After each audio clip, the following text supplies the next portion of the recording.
Hi everyone, welcome to the review session for our exam 2. And this exam covers chapter 2, chapter 3, and session 1.8. Let's look at the first problem.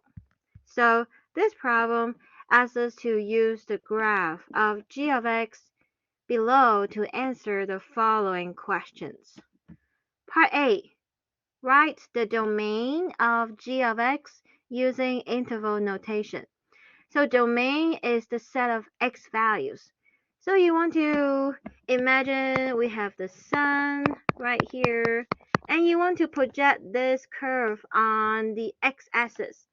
So look at this point. When you project down, you get the point -3, right? And then when you project, you get the shadow. This is like the shadow. And you keep going, okay? See, here you project. But here, do you see this is an open circle? So that means the point is missing. And then here you see a solid circle.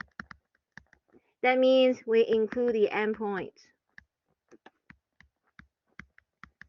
Okay, so therefore when you project down on the x-axis, look at your shadow. Your shadow is from -3 go to 3, and you include -3, but you don't want to include a 3. So if we use interval notation, this is bracket -3, comma, and go up to 3, and we don't want to include a 3. That's why we put parentheses. Is that okay, everybody? So this is the domain. Okay, domain is the set of inputs. And you're gonna project on the x-axis, and then you find the x values. Okay. Alright, so this is part A. Part B. Write the range of g of x using interval notation. Now we have range. Range is the set of output. And so what do? We project on the y-axis, and you want to find the y values. Okay, now I'm gonna erase the sun. Okay, the sun is gonna be like here, and you want to project on the y-axis. So here you project, it's gonna be this point, and you project, you look at the shadow, you see, and here you project, and then this side you project, and then this point, it get to the point -2, and it's an open circle. So your shadow, see your shadow is from -2, and it's open circle, so do not include -2. So we use parentheses for -2. And then you keep going until you reach what? This is 5. And you see this is a solid circle. So solid circle, we include a 5. We use brackets. So this is the range. Okay, everybody? So domain is you project on the x-axis. You find the x values. The range is you project on the y-axis, and you want to find the y values. Okay, so let me erase and keep going. Find g of 3. Okay, g of 3. This means the x is 3. So x is 3, which right here. Look at the graph. Do you see that point is missing? You see this is open circle. The point is missing. It means g of 3 is undefined. Okay, if you see an open circle, that means the point is missing. So you say g of 3 is not defined or undefined. And then part D, g of -3. So when x is -3, see, x is -3. Look at the y value. The y value is 5. And this is a solid circle. Solid circle means that point is included. So we include the endpoint.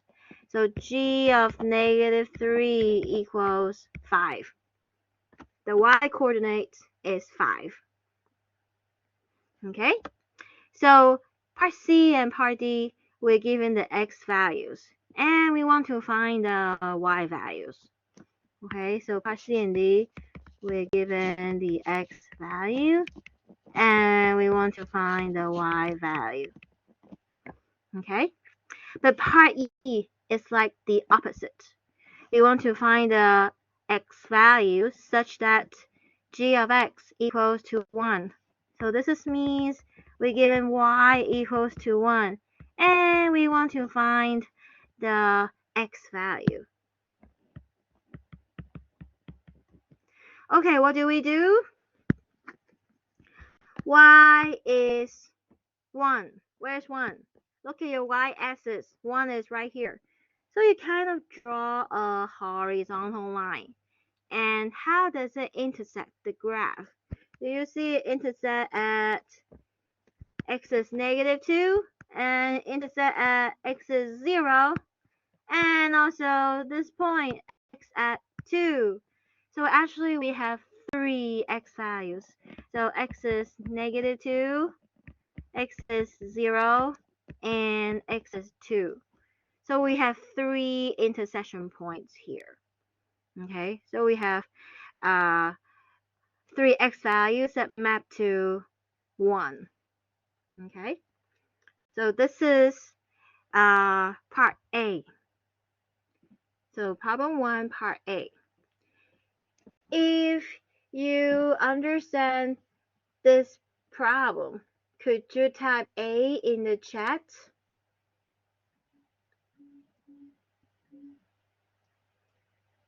Thank you. Okay, let's keep going. If you have questions, just feel free to unmute and ask. Okay, let's see part B. We want to write the domain of f of x using interval notation. So domain is the set of input, the x values. So your sun is right here, and you project on the x-axis. Do you see this is open? Okay, so then when you project down, this is gonna be open. And then your shadow, see your shadow, you keep going until you see this point is also open. That means it's missing. And then you project. Oh, do you see this arrow? Arrow means you actually keep going and going. Okay? You're outside of the paper. So which means you just keep going. The shadow goes to infinity. So when you read this region, do you see it from the left? This is -2. And we don't want to include the -2, so we put parentheses. And then you keep going until you get to the point 2. And the point 2 is missing, so you use parentheses. Union, the point 2 is missing, and then you go to infinity. So this is the domain. So -2 to 2. Union 2 to infinity. Arrow means keep going, okay? This is the domain. Now let's look at the range. Okay, so let me erase. So the range, then our sun is gonna be here. The sun is right here. And you want to project on the as y-axis. Okay, what happened? Usually I look at from the left to the right. Look at this point, it's open. So when you project down, it's open. And then you keep going, you look at your shadow. See, it projects down here, but then here is here, here, here, here, here, here, here, the shadow, and then, oh, look at this point, it's open. So this point is also open. And then this side also project down, project down, project down, project down. Oh, actually, so your shadow, you can, so this point is not open anymore because this point get mapped to the 5. So this point is not open anymore because of the point on the right mapped to this point. And you keep going, you see your shadow goes up. So your shadow is from 0, look at this, from 0 and then to infinity. So your range is from 0. Do we include a 0?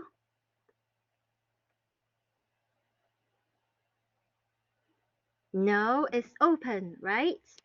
So we have parentheses and it goes to positive infinity. Parentheses. Okay, so this is part B, the range. Okay, now we keep going. Part C. Okay, let me erase the graph. Okay, I drew a lot on it. Now let's make it clean. Okay. F of -2. So this means the x is -2. Well, -2 is right here. What's the y value? Do you see this point is open? Open means that point is missing. So f of -2 is undefined. The point is missing. Okay, and then next, part D, f of 2.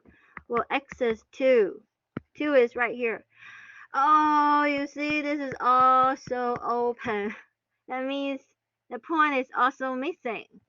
And therefore, f of 2 is also undefined. Okay? If the picture, like that, it has a point here, then when you look at f of 2, you see the point is actually at 2. Then you say f of 2 is 2 if you have a point here. Okay, but in this problem, we don't have a solid dot.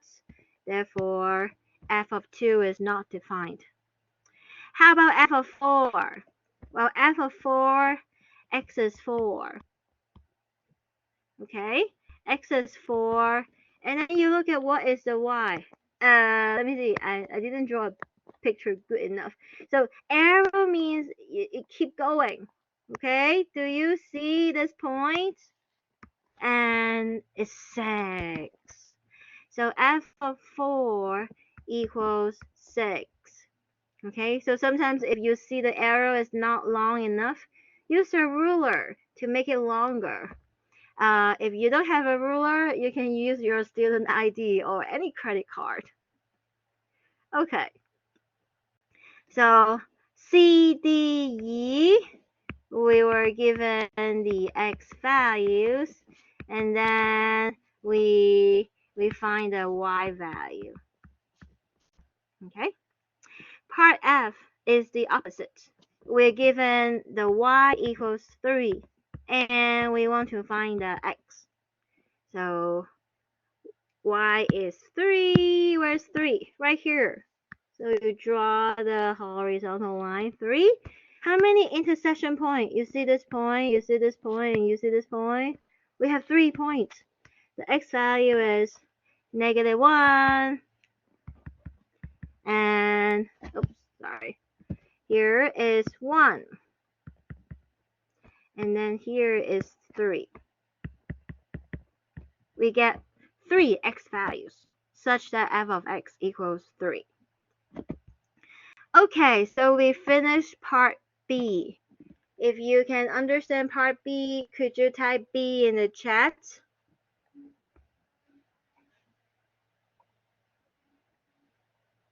Thank you. Good, let's keep going. Alright. Problem 2. Starting with the parent function. Graph the function f of x equals minus 2, and then parentheses x plus 3 cubed plus 1 in the grid below.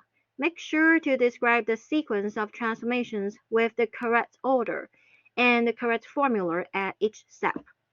Okay, so these problems, I will ask you 5 types of functions. You can have cube, you have square, you have square roots, you have cube roots, or absolute value. Okay, so please do this exercise as well.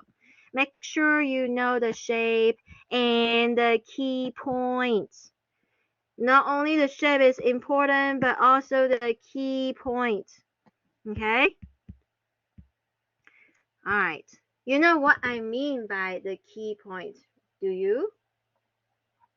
So if you can remember our exam 2 formula sheet, I went over with you, right? And the key points are, okay,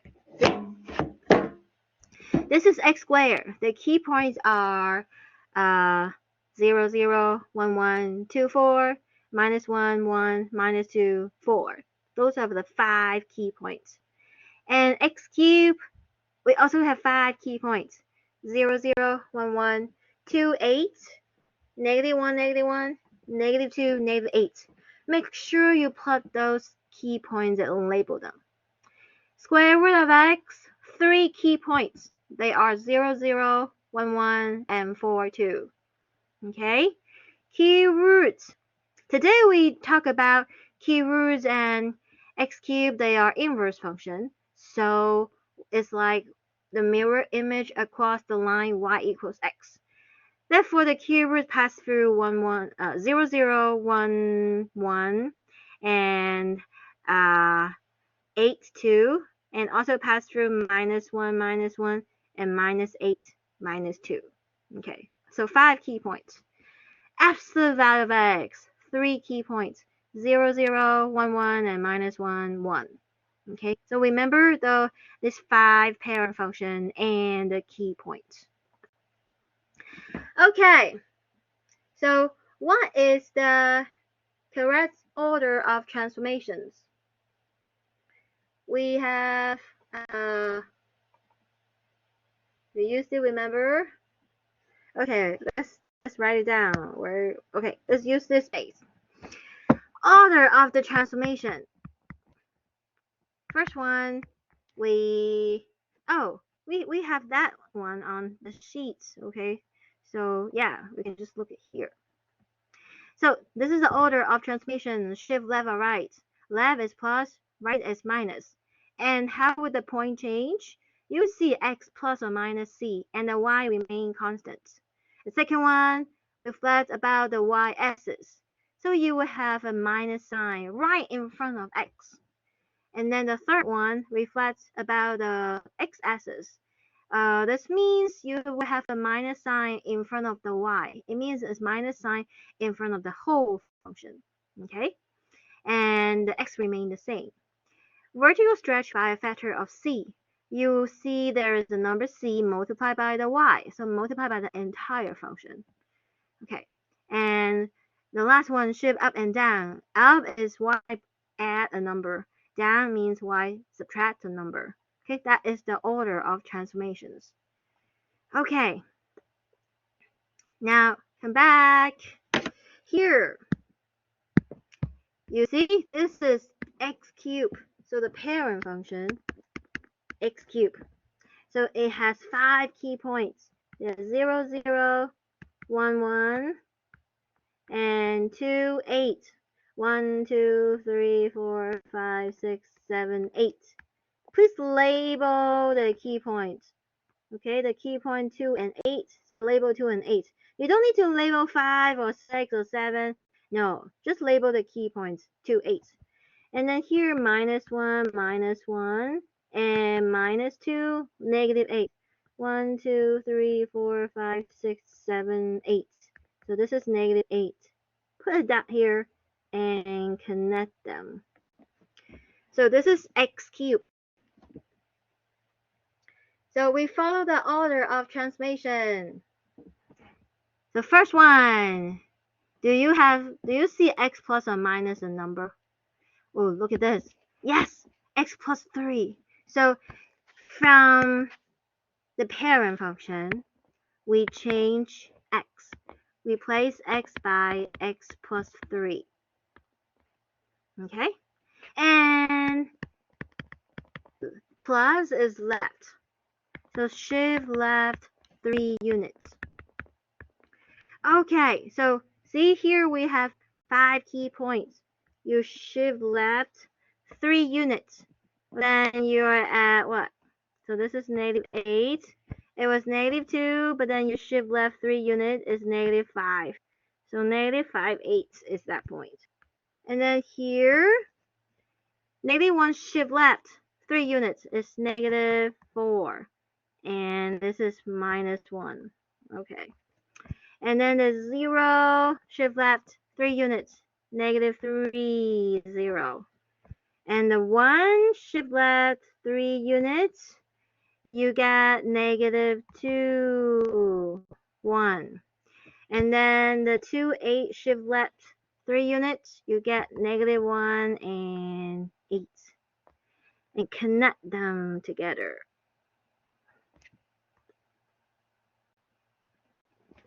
Okay, this is what happened. We shift all the 5 key points to the left 3 units.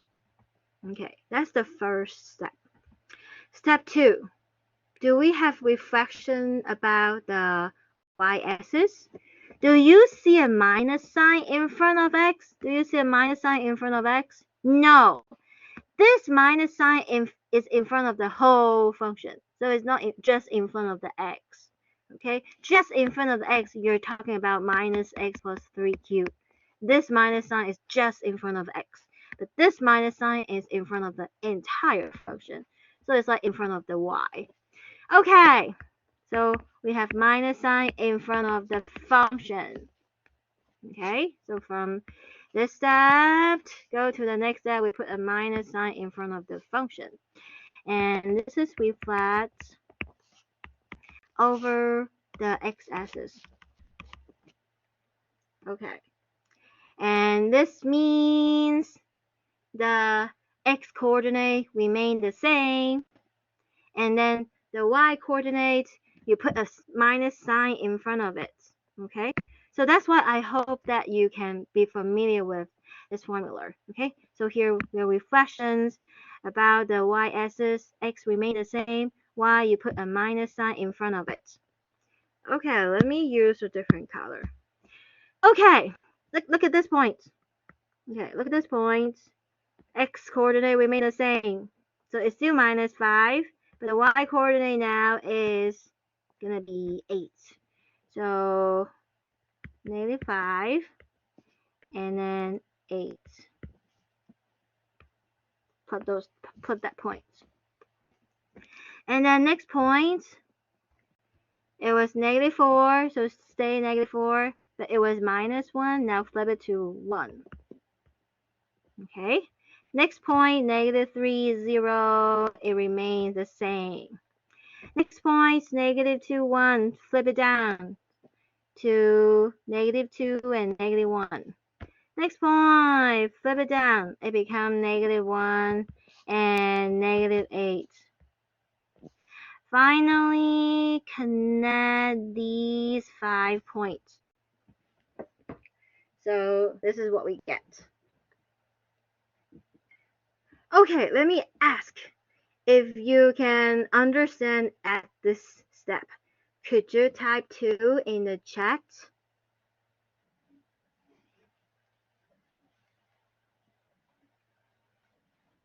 Good, thank you.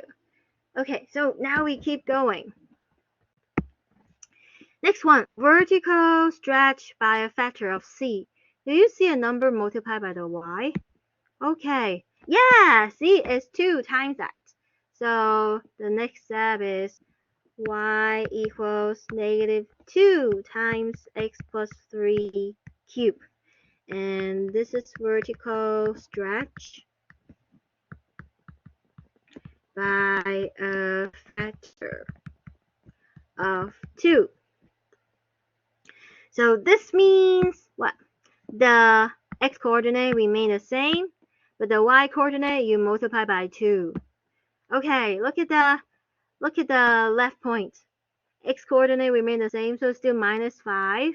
The y coordinate, it was 8 multiplied by 2 is 16. Oh, that's too high. That's bigger.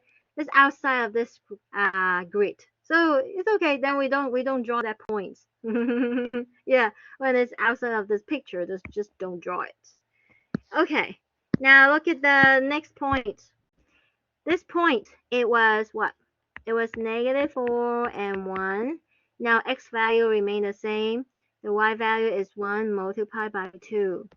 So now we have -4 and 2. Okay, 2 is right here. So we're at this point. And the next point here is -3, 0. So the y coordinate you multiply by 2. 0 times 2 is 0, 0. So you still get -3, 0. And then the next point, it was -2, -1. X coordinate remain the same, so still -2. But the y coordinate, -1 multiplied by 2 is -2. See, we're at the point -2, -2. And then the next point, you see the y coordinate is -8. When you multiply by 2, it's -16, which is outside of this grid. So don't draw it. Okay. Therefore, connect them. Okay. So this is what we get. Okay, finally, shift up or down. Okay, shift up or shift down. So let's see. Let's go back to the function. See, it's +1. Okay, so we are here from the previous formula. Now we add 1. So shift up 1 unit. Okay, now this point is become -4 and 3. Shift up to 1 unit. This point become -3 and 1. Okay, this point shift up 1 unit. So -2 and -1. Okay, and then you connect them. Okay, so this is what the graph looks like. Now we have finished the graph. Okay, so this is in the exam, you need to show every step, the formula, the transformation, and the graph.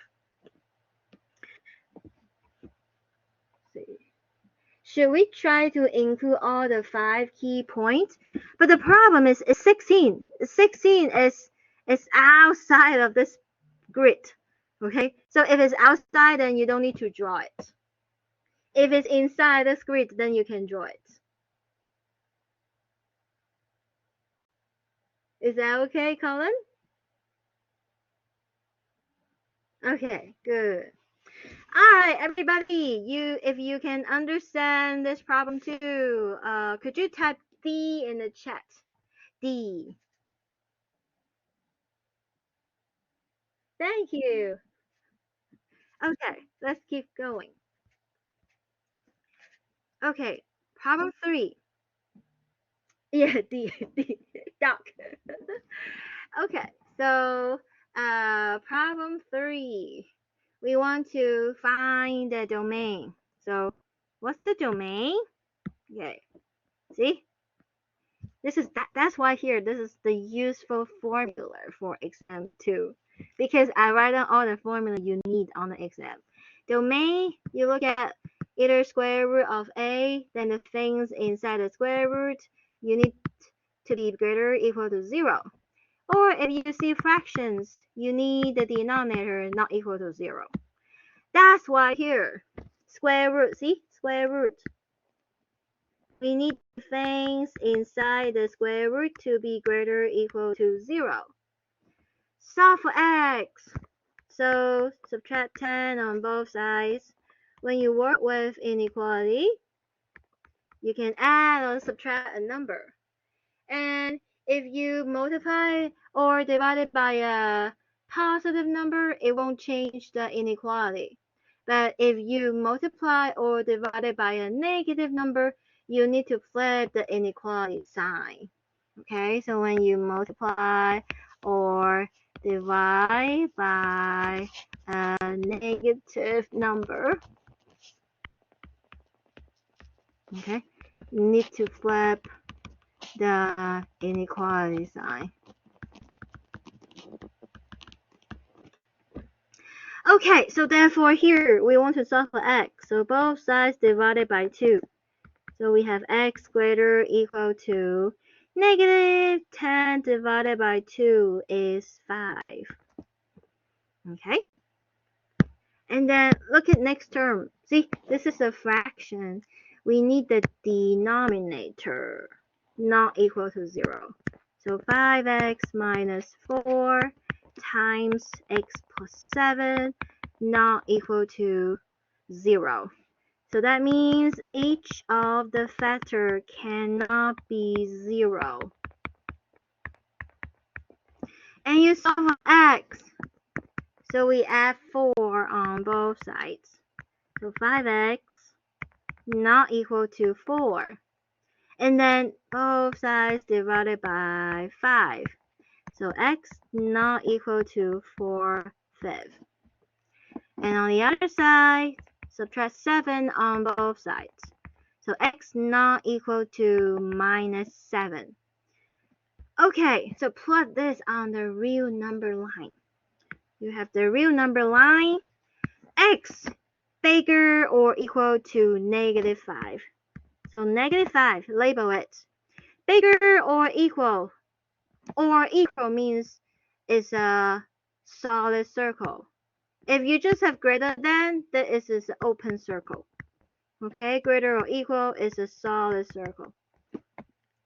And then because it's greater, then it means on the right hand side. Okay, the right side is more positive, the left side is more negative. So bigger than that is on the right. Okay. And then next information, x not equal to 4/5. Okay, 4/5 is smaller than minus 5 or is bigger than minus 5.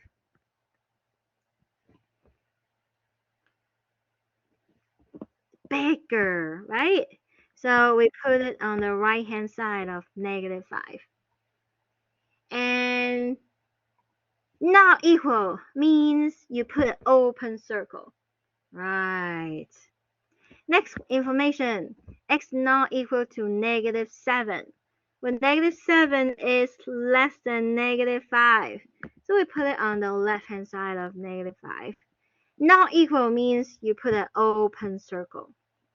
Now see, it needs to be greater or equal to negative 5, and it cannot equal to 4/5. So when you use the interval notation, you include the negative 5, go up to 4/5, open, union 4/5, go to infinity. And that finished the problem. Okay, so if you can understand problem 3, could you type 3 in the chat?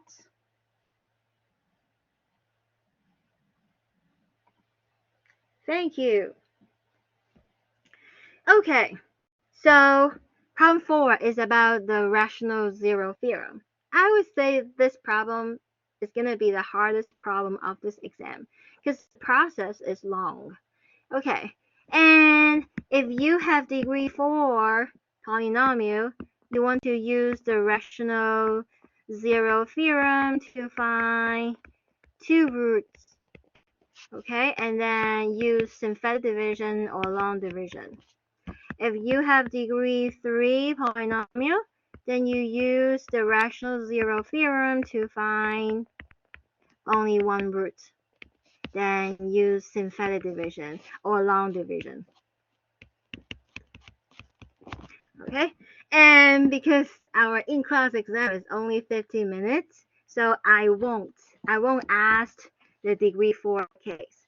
So I will let you to do part A as an exercise. And on the website, the practice exam solutions, you can see the solution. Okay, so let's focus on the degree 3 polynomials. So tomorrow, Friday's exam, you have a problem on degree 3 polynomial. Okay, the steps are similar. It's just degree 4, you need to find two roots. For degree 3, you just need to find one root using the rational root theorem. Okay, so let's look at part B. Okay, you first look at the factors of constant term. See, the constant term is 3. Factors of 3 is plus or minus 1 or plus or minus 3, right? And then you look at the factors of the leading coefficient. See, it's like 1 times x cubed. The leading coefficient is 1, therefore it's plus or minus 1.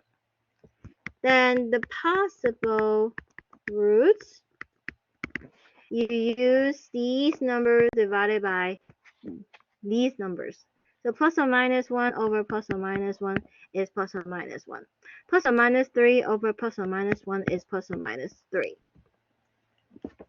Okay, so this problem is easier because we only have 4 numbers to test. Okay, I strongly recommend you to review like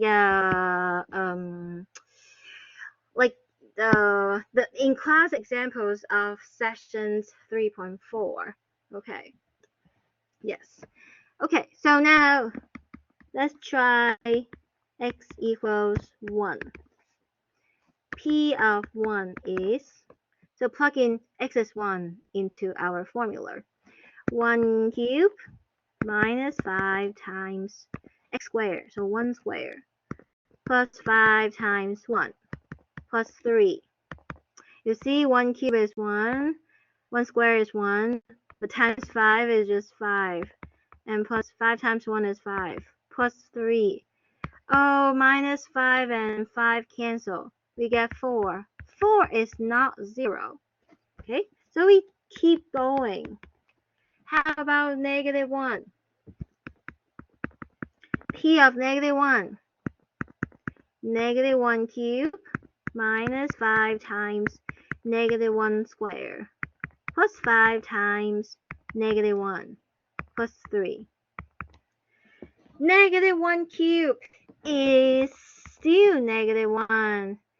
Negative 1 squared is 1, but 5 times 1 is 5. So you still keep this negative. And the next one, 5 times negative 1 is negative 5, plus 3.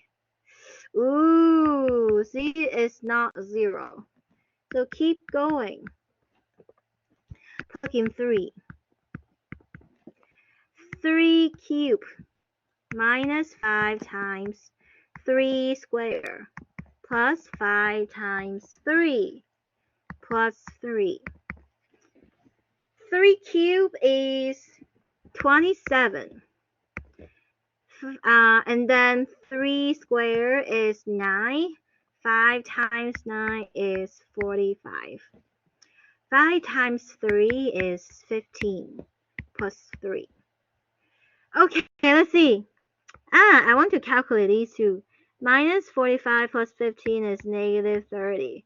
And then 27 add 3 is 30. See, minus 30 plus 30 is 0.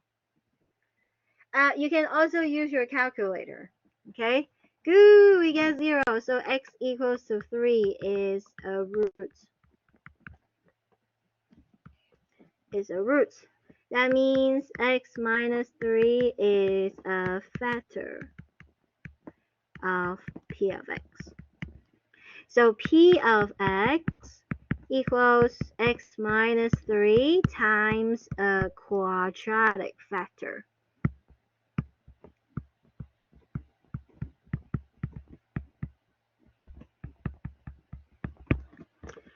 Okay, to find the remaining quadratic factor, let's use either long division or synthetic division. Okay, which way do you want to do? Okay, so put long division or synthetic division. I want to see which one you want me to do. Synthetic? How do you know it's gonna be a quadratic? Okay, so you start with degree 3. See, this is degree 3. And so your p of x is degree 3. And then this factor, linear factor, is degree 1. Therefore, this factor must be degree 2. Because the degree on the left-hand side should be the sum of the degree on the right-hand side. They should match.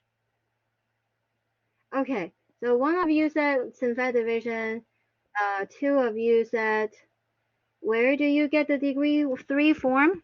Oh, the highest power is x cubed, and then the power is 3. So it's degree 3. Okay, yeah. Okay, so synthetic division would be easier. Okay, let's do synthetic division first. So what's synthetic division? You put the roots here. The roots is 3.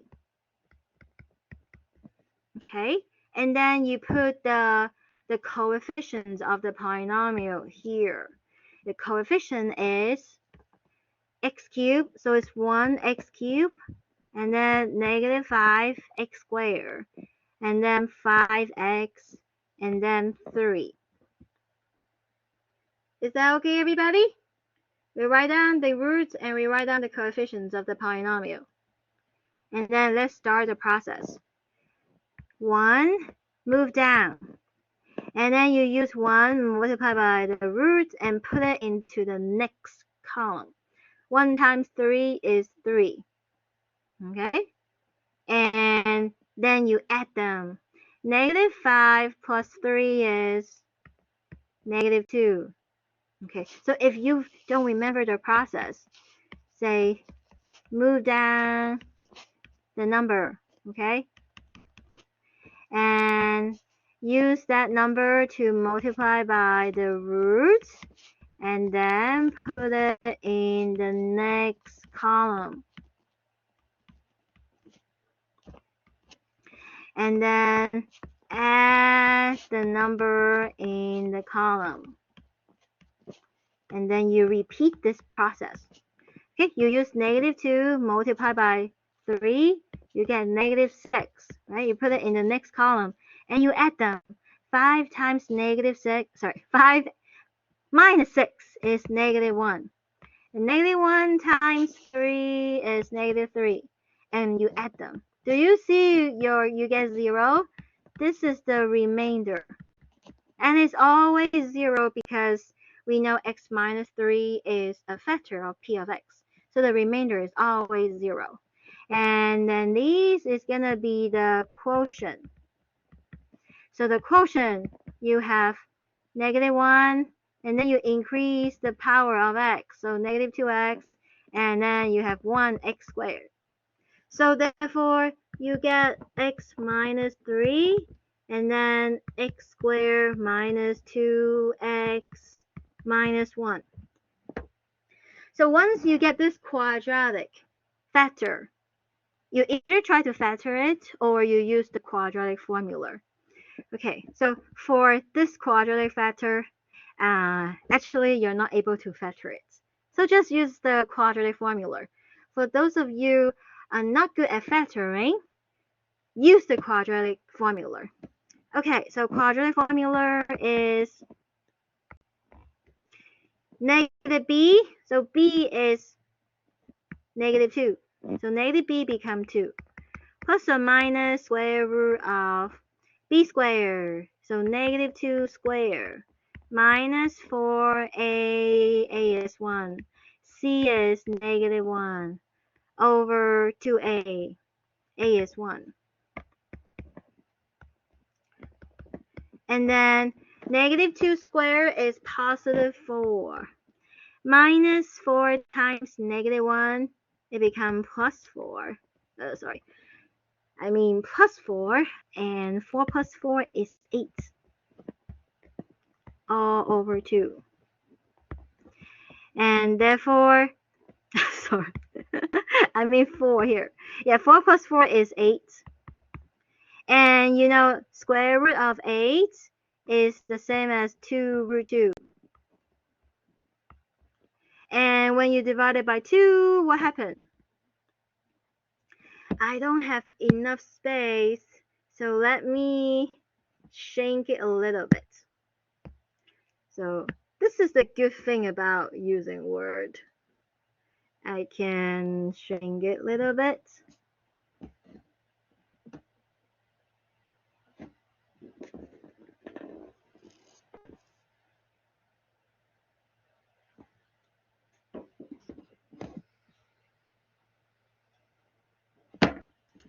Okay.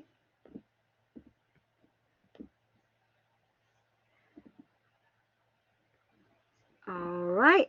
It's kind of slow here. Oh, it's not responding. Let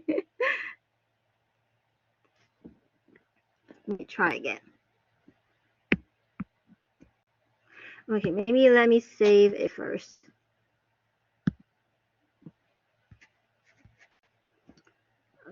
Can I save it?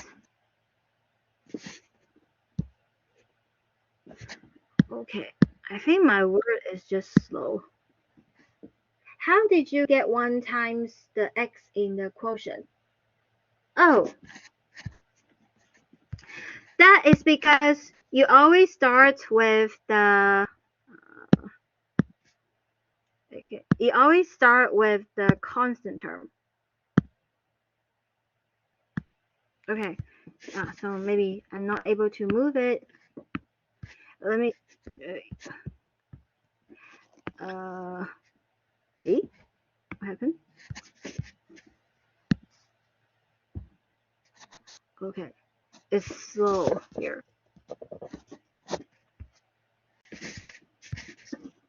Okay, so you look at the number from the right. -1 is always the constant term. And then the -2 means it's -2 times x. And then the 1 means it's 1 times x squared. You look at the number by increase the power of x. So this is how you read off the number from the synthetic division. Okay, you always start with, okay, so the last number is the remainder. And then the rest gonna contribute to the quotient.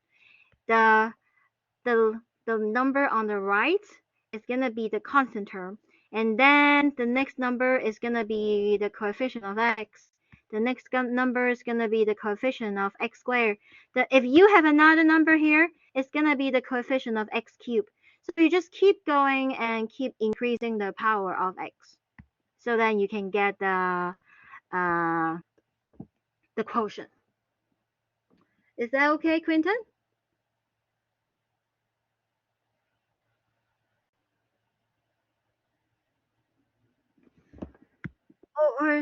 Or if you can remember, let's see, is it session 3.3?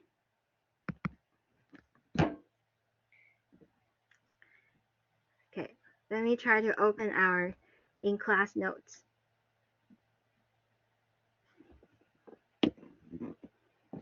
Oh, my word is kind of slow here. Okay, so yeah, 3.3, we talk about long division and synthetic division.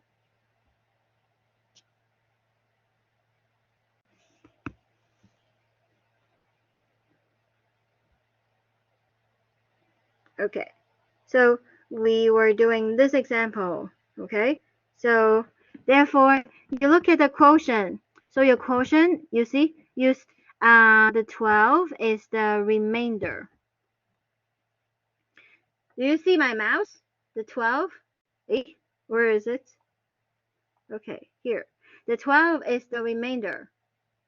Okay, and then the other number is gonna be the quotient. And when you read the quotient, is you always look at the number on the right. That will be the constant term.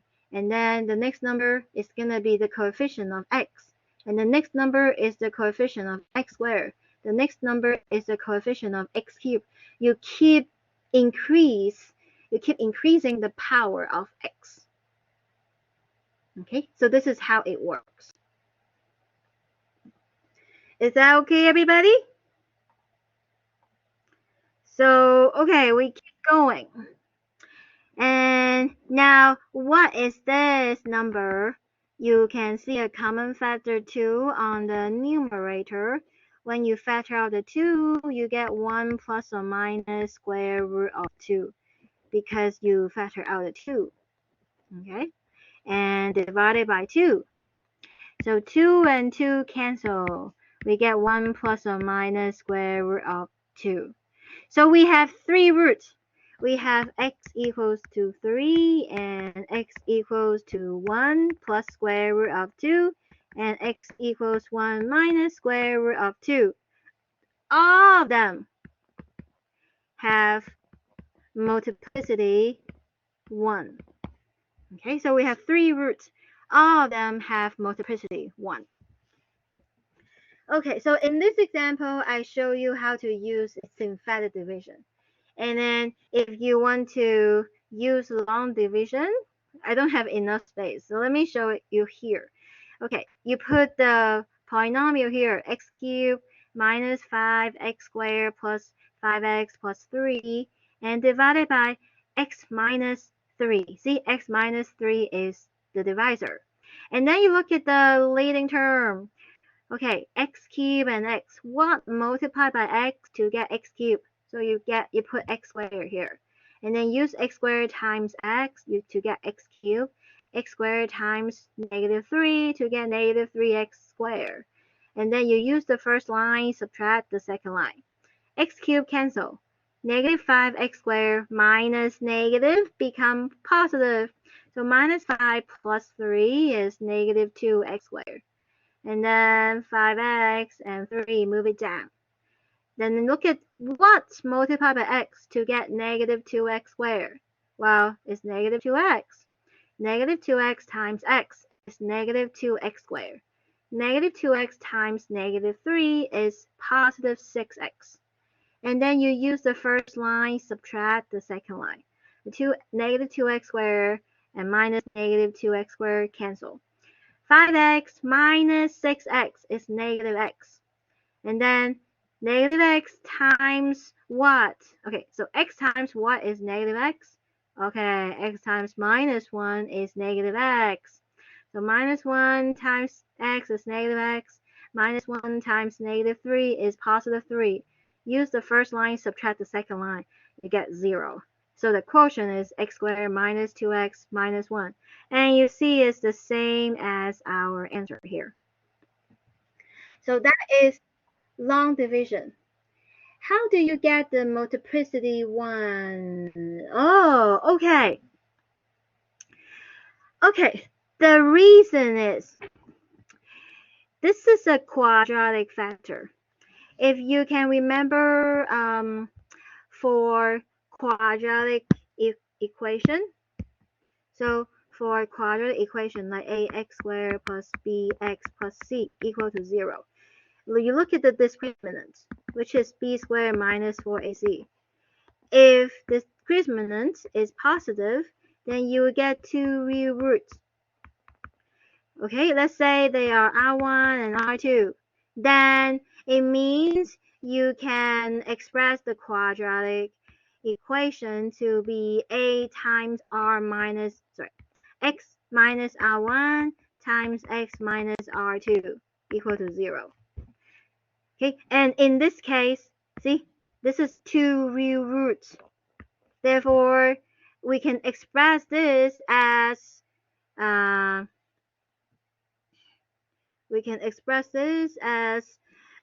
x minus 1 plus square root of 2 times x minus 1 minus square root of 2. And therefore, all the multiplicity is 1. So this is what happens when we have 2 real roots. And if the discriminant is 0, you have 1 real root of multiplicity 2. Okay, that means you can express your your quadratic equation to be a times x minus r squared. And then you see this is a complete square, so that's why the multiplicity is 2. And if the discriminant is less than 0, you get 2 complex roots. And if you get 2 complex roots, they look like alpha plus or minus beta I. Well, then it means you can express your quadratic equation as x minus the first root alpha plus beta I times x minus second root alpha minus beta I. So you can still see the power is 1. So in this case, the multiplicity is also 1. So no matter it's 2 real roots or 2 complex roots, as long as you have 2 roots, then the multiplicity is going to be 1. If you have a 1 real root of multiplicity 2, then the multiplicity is going to be 2. Good questions. So now do you understand, Peter?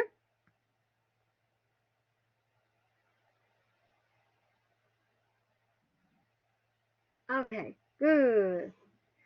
All right, so now let's keep going. Okay, I really want to shrink my problem 4 smaller. Let me see if I can do that, because it's blocking my problem 5. Okay, let me try it. So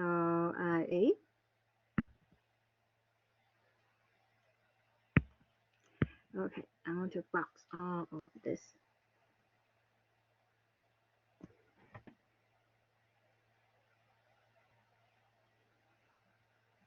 And shrink it.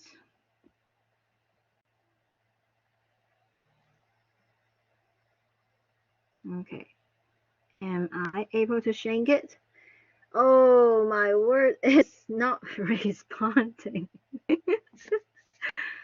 Okay, so forget about it. I'm not able to shrink it. Okay, so then let's just keep going. Sorry. Sometimes when I use my laptop for like the whole day, so I'm teaching like 3 courses this today. Okay, so when I use it a lot, it kind of becomes very slow. I think it happens to you when you use your computer and play a long time, right? Okay, so now this problem 5, part A, we want to write the quadratic functions in the standard form or vertex form. Oh, vertex form. And sketch its graph, identifying the vertex and axis of symmetry. That's why we need, okay, the formula. What was the formula? Where is it? Okay, here. Yes, this is the formula. The vertex form. A times x minus h squared plus k. And the vertex is h and k. Axis of symmetry is x equals h. And how do you find the h? H is b over minus 2a. K is f of h. So once you know the vertex, you plot the vertex, and based on your a, if a is positive, the parabola opens up. If a is negative, then parabola opens down. Okay, and then this vertical line is the axis of symmetry. Okay, now here you see comparing it, a is 4, Your B is minus 24. Your C is 31. Okay? Now H is B over negative 2A. B is minus 24. Negative 2A is 4. Okay, negative cancel. 2 times 4 is 8. 24 over 8 is 3. So H is 3. K is f of H. So H is 3. So that means you plug in x is 3 into our formula. 4 times x squared. So 3 squared minus 24 times x. X is 3 plus 31. 3 squared is 9. 4 times 9 is 36. 3 times 4, 12. 3 times 2, 6. 72 plus 31. Okay, 36 minus 72 is minus 36. And when you add 31, it is negative 5. Okay, so K is negative 5. The vertex. So you have a problem like this on your quiz, remember? So H is 3 and K is negative 5. And standard form, y equals A is 4. X minus H is 3 squared. Plus K is negative 5. So this is the standard form. The axis of symmetry, X equals 3. So when you draw it, the 3 here, the negative 5 here, so plot this point, and this is the axis of symmetry. A is 4, see A is positive, the parabola opens up. So opens up, look like this. Is that okay, everybody? If you can understand part A, could you type A in the chat? Okay.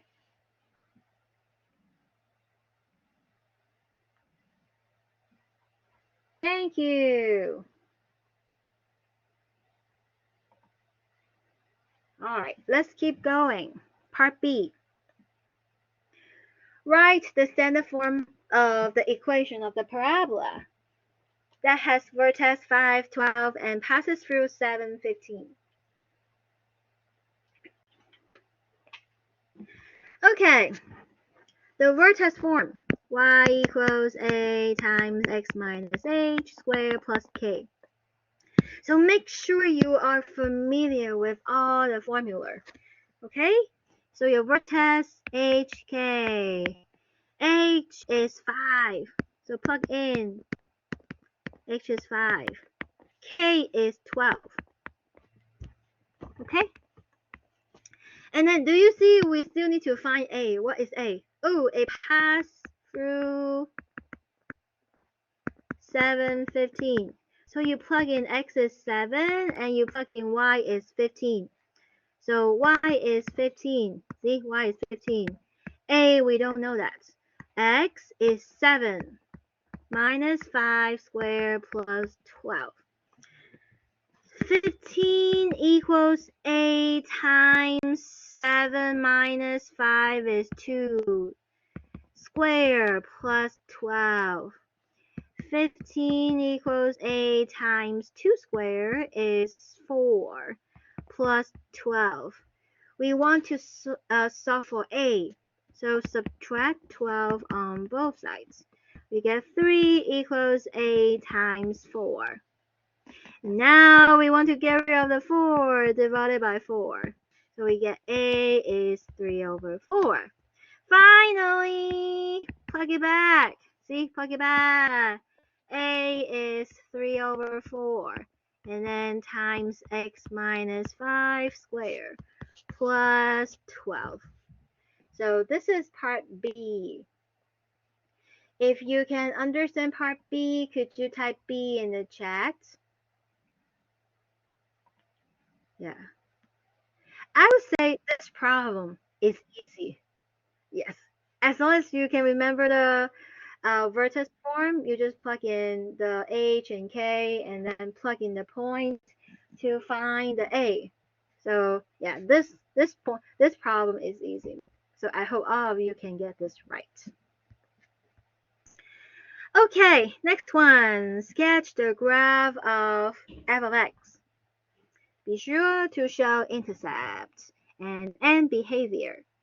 Okay, so if I give you a polynomial like that, remember the first set?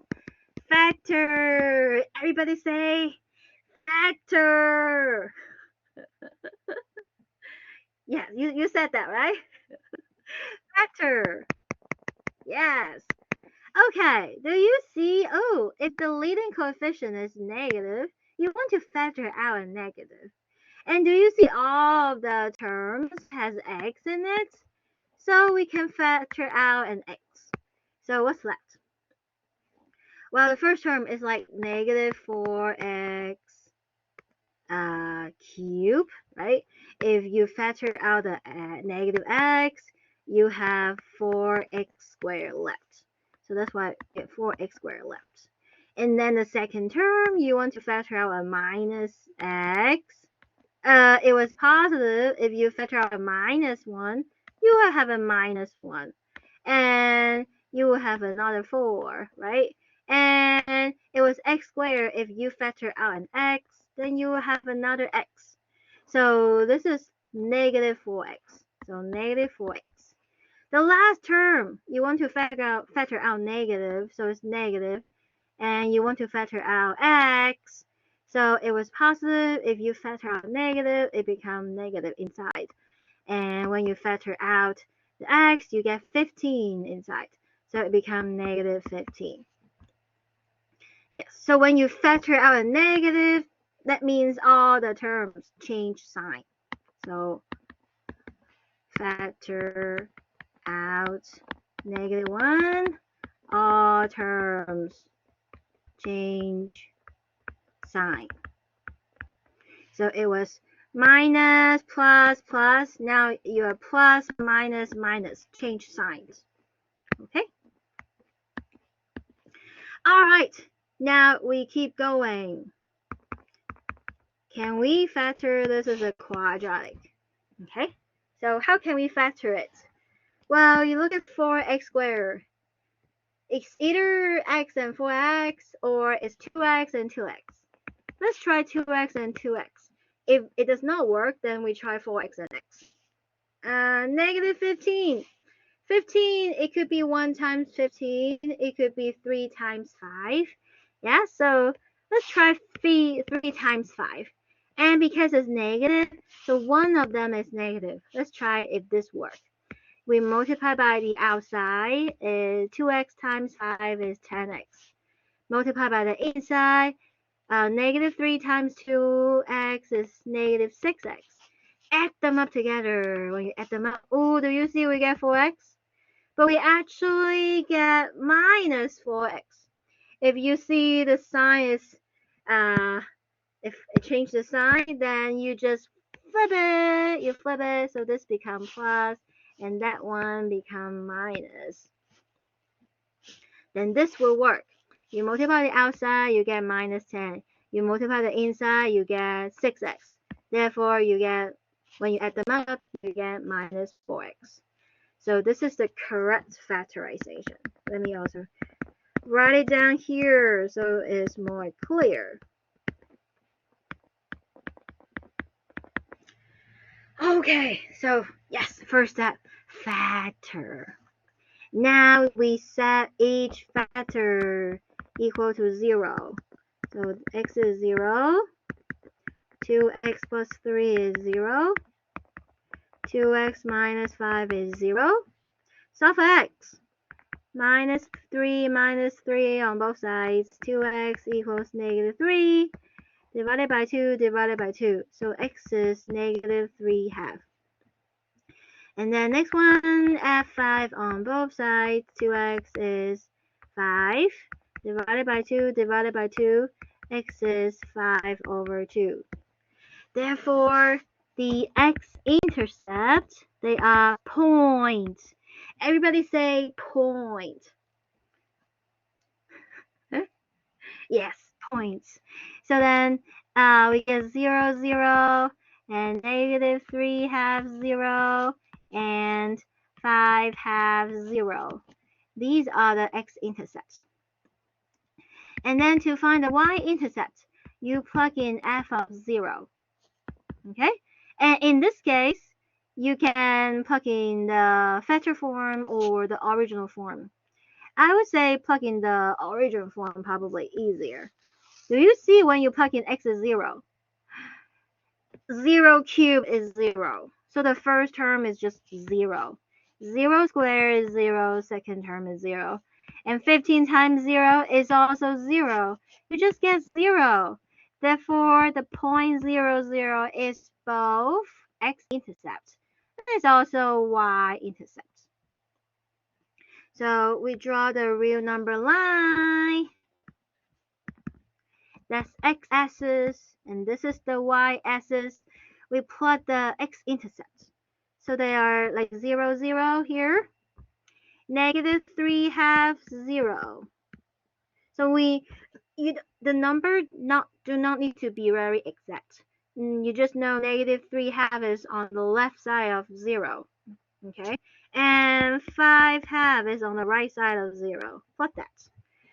Now you look at the leading coefficients. In the exam, you need to show all your work. Okay, every step has points. So leading coefficients, if you have the original form, then look at the original form. If you don't have the original form, you only have the factor form, it's okay, then you look at the factor form. But if you have the original form, it's easier to look at the original form. Do you see the leading term? The highest power term is -4x cubed. So this is the leading term. Then the leading coefficient is the coefficient of this term, which is -4. Do you see it's negative? Okay, so if you look at the original form, it's just the highest power term. Look at the coefficients. If you do not have an original form, you only have the factor form, then what do? You look at the leading coefficient of each factor. Therefore, you see this factor is -1.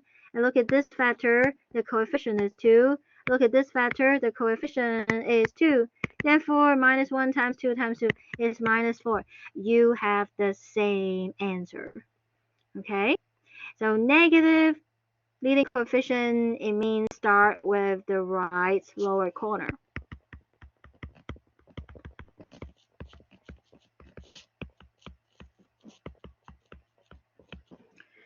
Okay, and you see, remember this sheet? See, I write down the steps. Okay, so you're gonna factor to find the 0 and find the x-intercept and find the y-intercept. If leading coefficient is positive, you start with the right upper corner. If leading coefficient is negative, start with the right lower corner. When you start drawing the line and end behavior, do you always start on the right side? Yes! Yes, yes, we always start with the right side because the leading coefficient only tell us whether we start on the top or bottom of the right side. Yes, very good, Quinton. Okay, and then when we pass through the root 5 half, where's 5 half? Here. Do you see it corresponds to the factor 2x minus 5? 2x minus 5, do you see the power, the multiplicity is 1? It's odd, so we cross. When we get to 0, 0 corresponds to x. Do you see x to the power 1 is also odd? So we cross.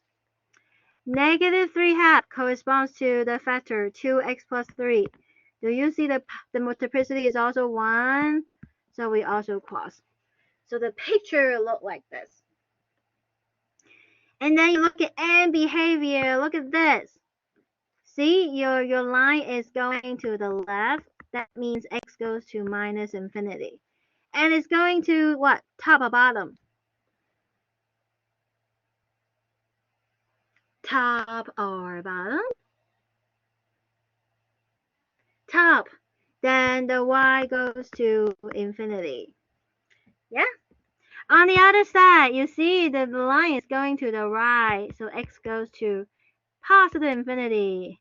The y goes to bottom, so minus infinity. So this is the end behavior.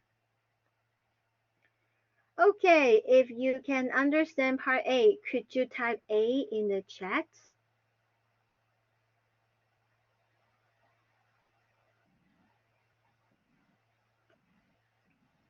Okay, good. So part B, this is what your exam look like. Part B, your exam similar to this one. Okay, let's see. So it's already factor, okay? So it's already factor. I would say the factoring is the hard part, but it's already factor. Then you just set it equal to 0. So set each factor equal to 0.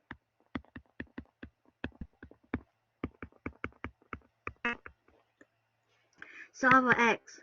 See, F3 on both sides. Here, minus 2 on both sides. 3x equals minus 2. And divided by 3. So x is negative 2/3. And then this one, subtract 4 on both sides. X is negative 4. So x-intercepts, they are point. So x is 3, 0. Negative 2/3, 0. And minus 4, 0. Okay, so that is x-intercept. To find the y-intercept, you plug in 0 into our f, okay, function. So we get what? 2/5 times 0 minus 3 squared times 3x. X is 0 plus 2 cube. 0 plus 4 to the 7. 0 minus 3 is minus 3. But negative 1 squared, it becomes positive 1. And 3 squared is 9. And then 3 times 0 is 0. 2 cubed, 8. And 0 times 0 plus 4 is 4. And 4 to the 7. Oh, what is that number? You can put this in your calculator. You get 471,859.2. Yeah, it's a big number. It's okay. That's possible. So your y-intercept is 0, comma, this number, 471,859.2. Okay, draw the real number line. That's x-axis. And then the vertical line is the y-axis. And now you put the x-intercept. They are 3, 0. 3, 0, 3 is positive. Yeah, put it here. And negative 2/3. Negative 4. See, negative 4 is smaller, so put it on the left-hand side. And y-intercept, oh, a big number. Okay, so it's okay. Just put that big number, label it here.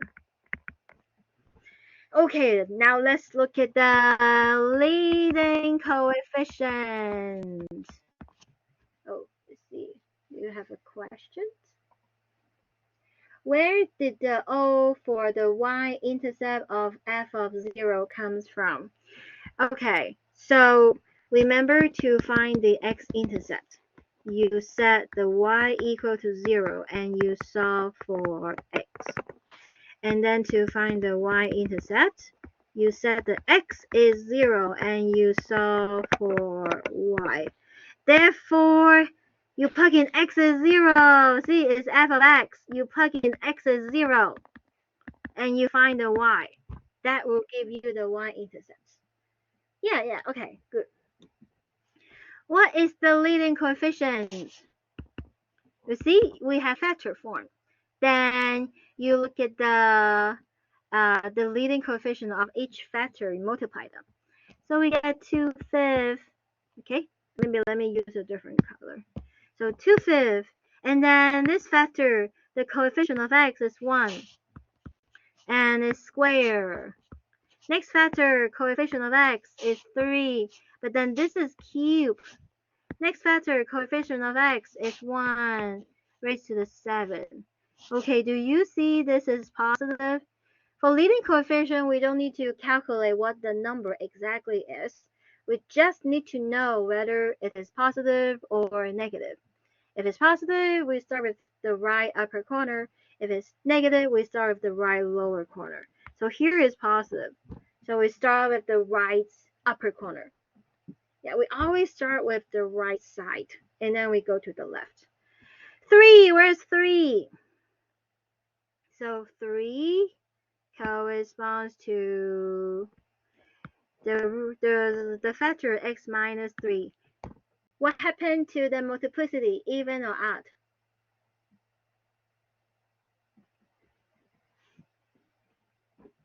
Even or odd?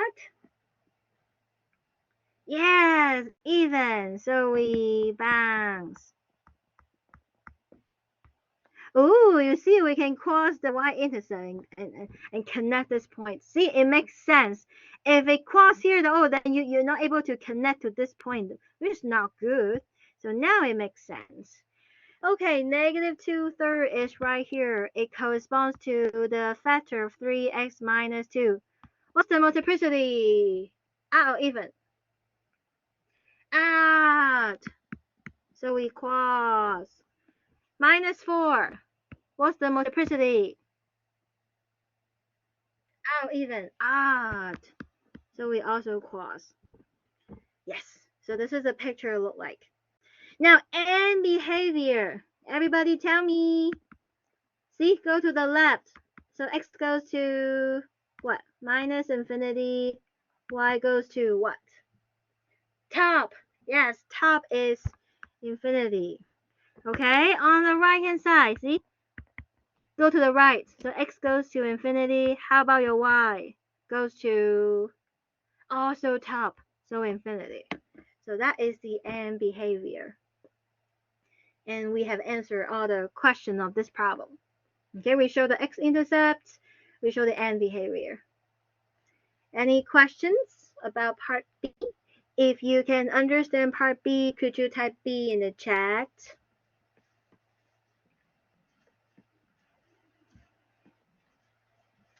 Okay, good. Okay. Number 7, solving inequalities.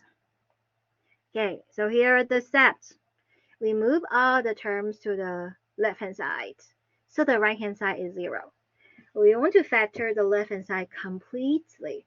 If there are fractions, combine them into a single fractions, then factor the numerator and denominator completely. And set each factor equal to 0 and solve for x. We get those critical values or critical numbers. Plot those values on a real number line. If you see the inequality sign include the equal, the little horizontal line segment here, then you draw a closed solid circle. If the left-hand side is a fraction, draw a closed circle on the numerator roots and draw open circle on the denominator roots because denominator cannot be 0. That's why always open circle on the denominator. If the inequality sign does not have the equal, then you always draw open circles. Okay. And then the leading coefficient and the multiplicity match with we did before. Okay, and then we want to write down the interval notation. So this problem is already all the terms on the left hand side, right? The right hand side is 0. Perfect. So we're ready to factor. Factor is really a key word. Okay? Factor, factor, factor. You say it 10 times. Yes, say it loud 10 times. Okay, so what can we factor on the numerator? 5x cubed and x squared. Looks like x squared is the common factor, right?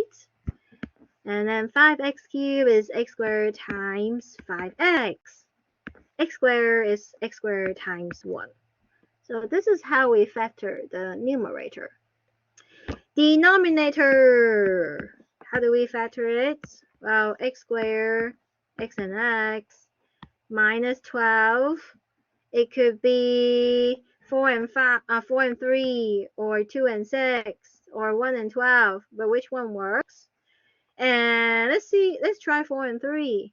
And it's minus, so one of them is negative. Let's see if this works. You see, multiply the outside, we get 3x. Multiply the inside, we get minus 4x. Add them up. Ooh, we get minus x. Ooh, which is the middle term. Perfect. We're so lucky that this is the factorization.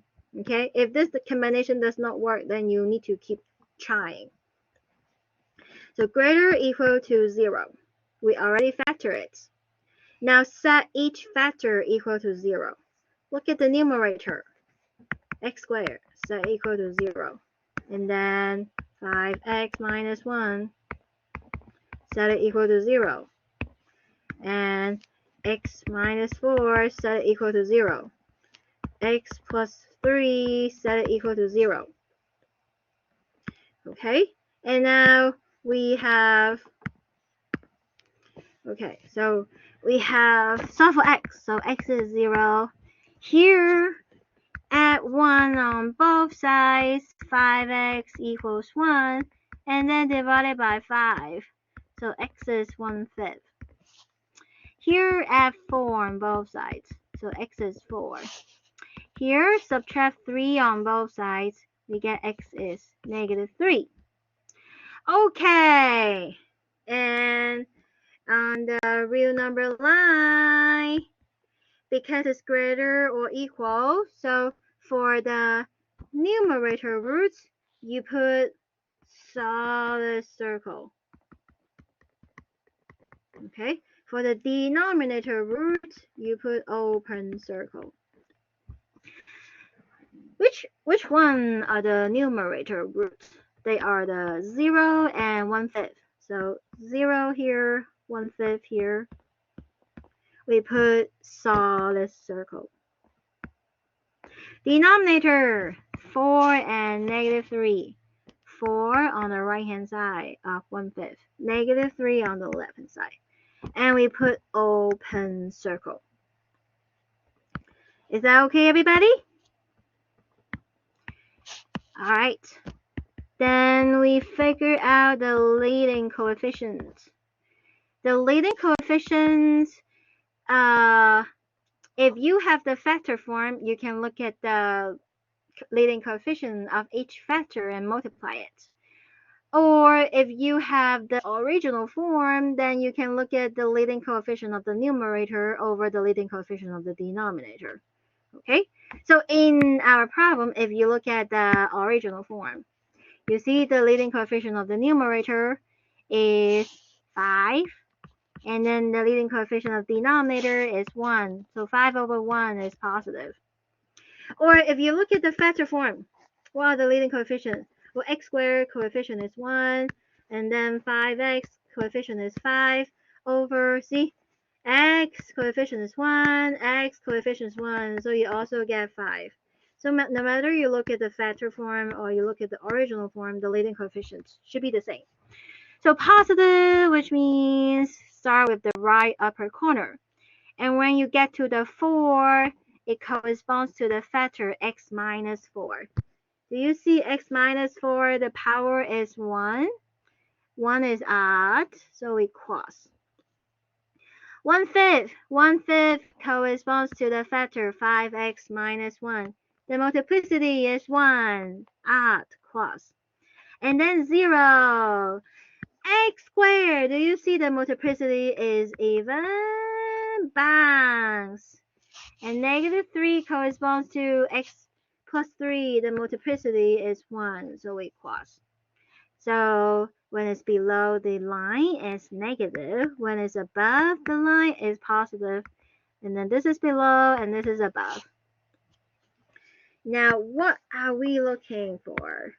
We are looking for what? Greater or equal to 0.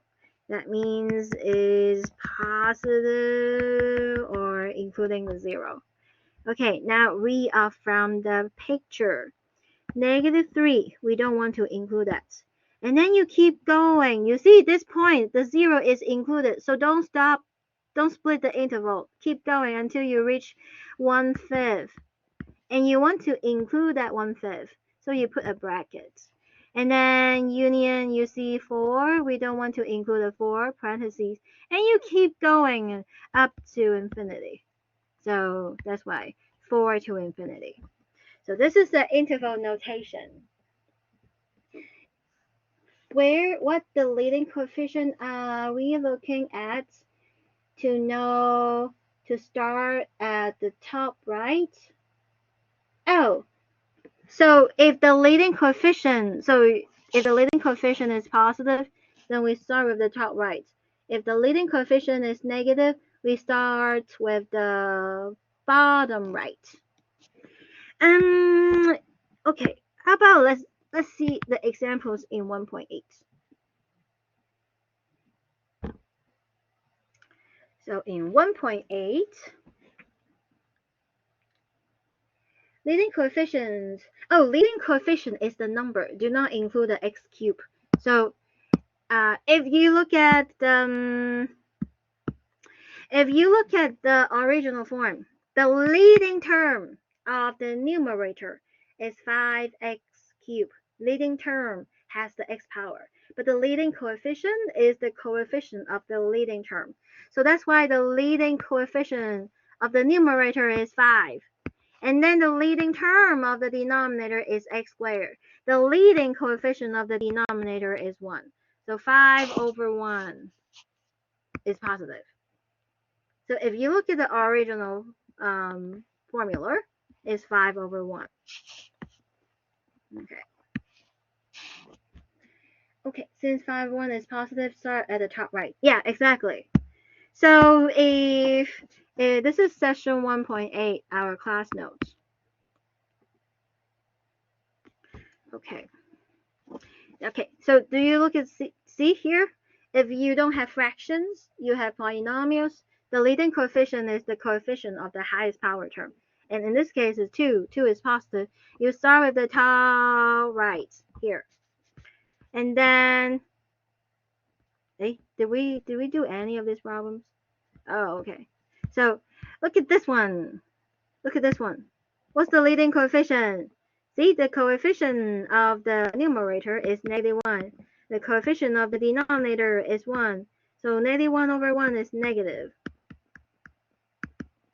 Yeah. Oh, I put it here, leading coefficient.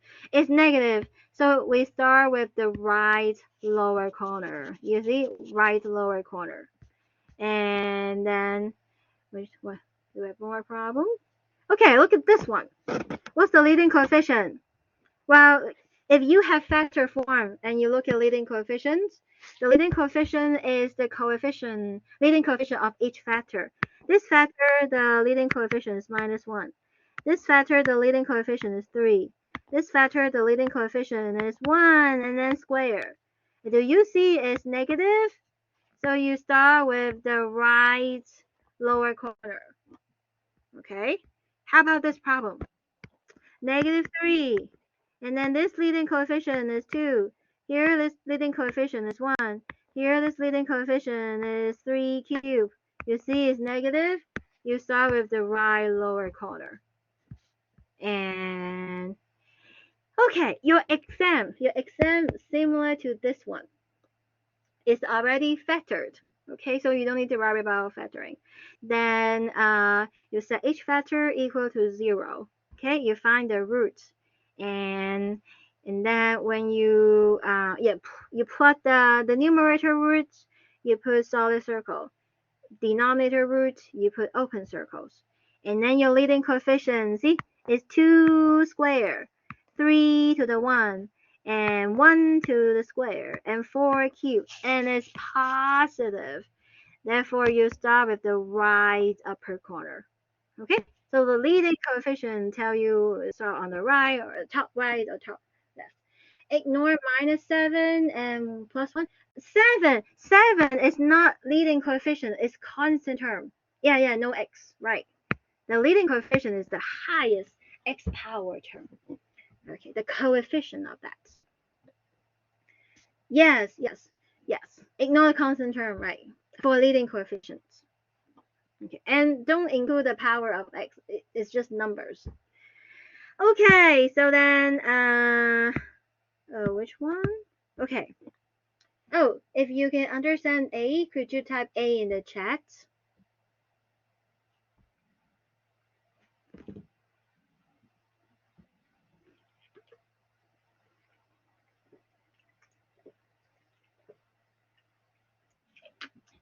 Okay, good.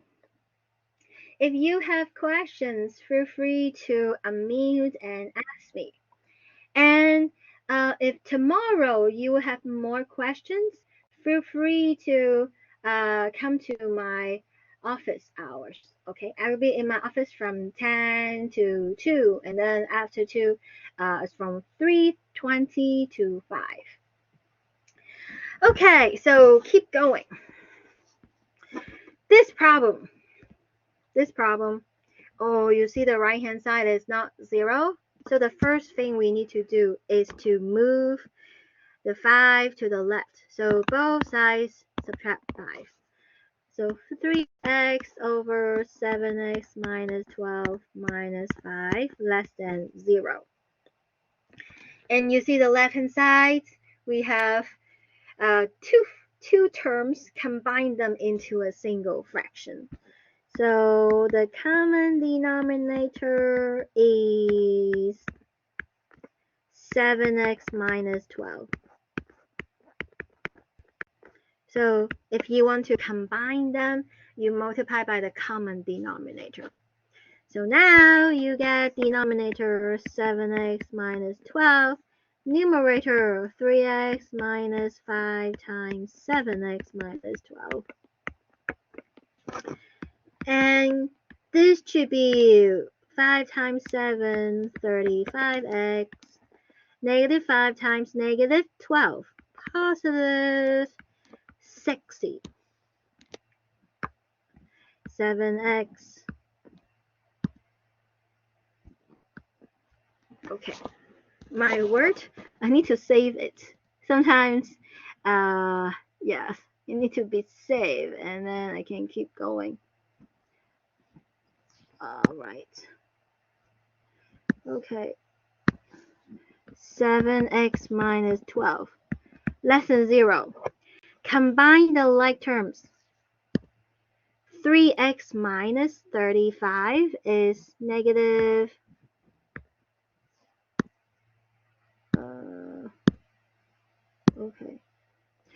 negative 32x plus 60 over 7x minus 1 less than 0. Okay, we're ready. So we have the single fractions, and it's already factor because it's both numerator and denominator that are linear. Okay, so it's like factors already. And so we said the numerator, negative 32x plus 60. Oops, my word is not responding. Okay, I know my computer is tired. So set it equal to 0, and then the denominator, we have 7x minus 1, set it equal to 0. Solve for x.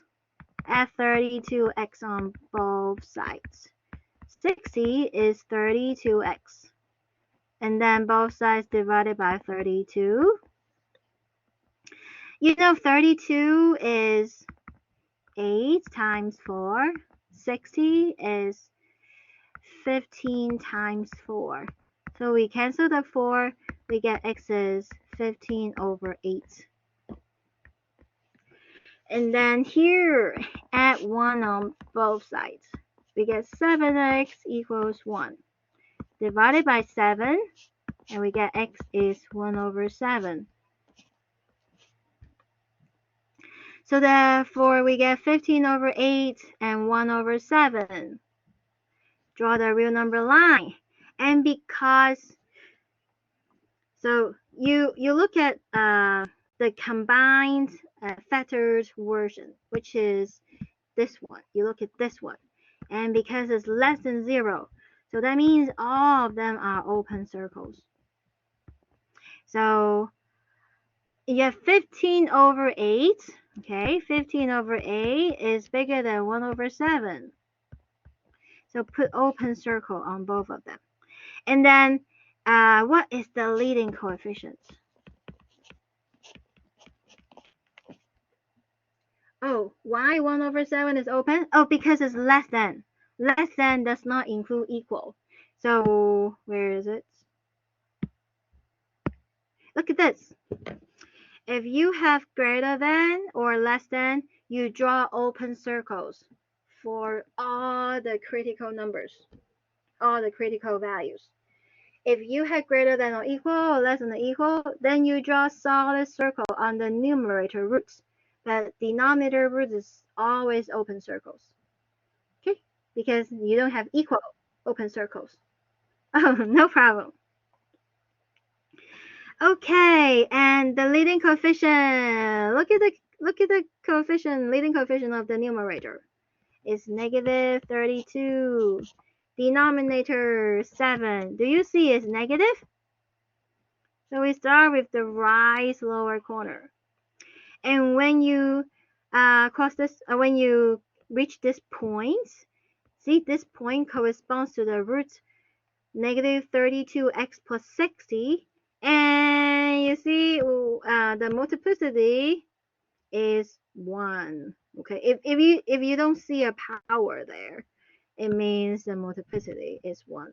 So therefore is odd. Okay, it's odd. So we cross. And then 1 over 7 corresponds to the root 7x minus 1.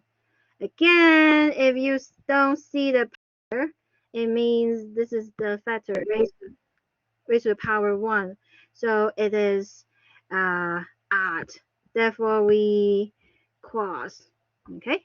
And we are looking for less than 0. So below 0, negative, above the line positive, below the line negative, and we're looking for less than 0, so which is below. Now interval notation. Oops, what happened? Okay, I don't want to move. What happened? It just moved the line. Okay, I don't want to move it. Okay, I move it back here. Yes. Okay, so finally, from the graph, we can write down the interval notation. Okay, come on. Let me use a green color. Okay, so this minus infinity up to 1 over 7, open parentheses, union 15 over 8 parentheses, and go to infinity. So this is the interval notation. Okay, if you can understand this part, could you type B in the chat?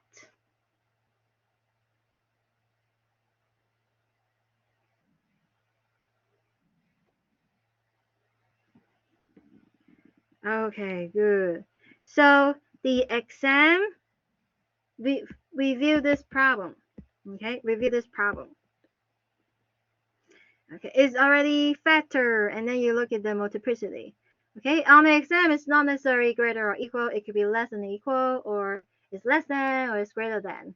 Okay, and then here these problems, I'm missing a sign there. It should be a minus sign there. But this is too hard, and we only have a 15-minute exam, so I cannot ask very hard problems. Okay. And so we already covered all the problems on the practice exams. Do you have other questions?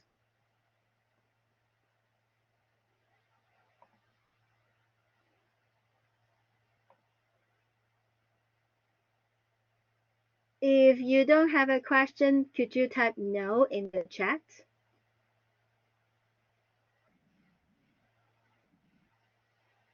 Okay, thank you. So If you have more questions, feel free to come to see me tomorrow. Okay? So on Friday, I will see you at 9:50, and then you can start the exam early. Okay. Have a good night. You're welcome. Bye.